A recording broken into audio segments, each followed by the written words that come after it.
Alors que nous nous acheminons de moins en moins lentement et de plus en plus sûrement vers la campagne présidentielle, je vous propose quelques éléments parfaitement objectifs qui me paraissent importants. Repartons de Macronor Confinementor. Emmanuel Macron, c'est la jeunesse. En même temps, Emmanuel Macron, c'est l'expérience. Emmanuel Macron, c'est l'audace. En même temps, Emmanuel Macron, c'est la sagesse. Emmanuel Macron, c'est la République irréprochable, dotée d'un gouvernement de champions, d'as de la politique, de phare dans notre nuit. Vraiment ? Voyons cela de près.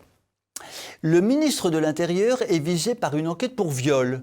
Et oui, pendant que Darmanin s'agite contre le séparatisme et s'échine à faire régner un ordre inexistant, il ne faut pas oublier que progresse une enquête qui le concerne et qui insinue que notre ministre de l'Intérieur n'a pas toujours été un modèle de discipline à l'égard de conquêtes féminines, a priori assez peu consentantes.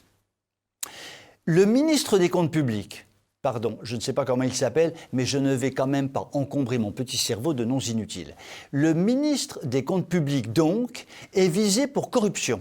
Une enquête pour corruption, prise illégale d'intérêt et favoritisme a donc démarré et le domicile du ministre a même été perquisitionné. Ça a fait cric-crac dans sa baraque. Le ministre de la Justice, celui qui, du haut du pont, mord le Yéti, est visé pour prise illégale d'intérêt. Il est depuis janvier dans le collimateur d'une enquête concernant de possibles conflits d'intérêts entre son action de garde des Sceaux et ses activités passées d'avocat.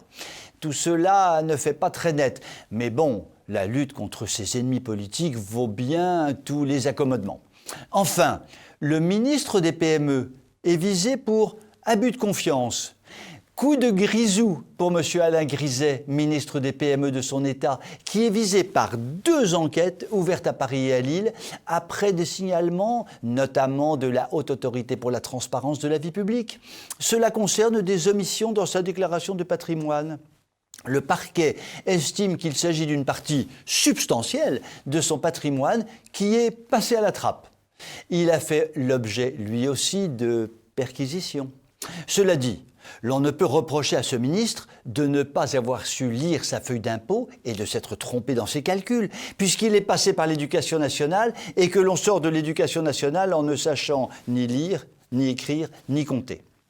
Pour conclure, court et bref, c'est ce qu'on appelle une fine équipe et cela ne donne qu'une envie, les reconduire en 2022.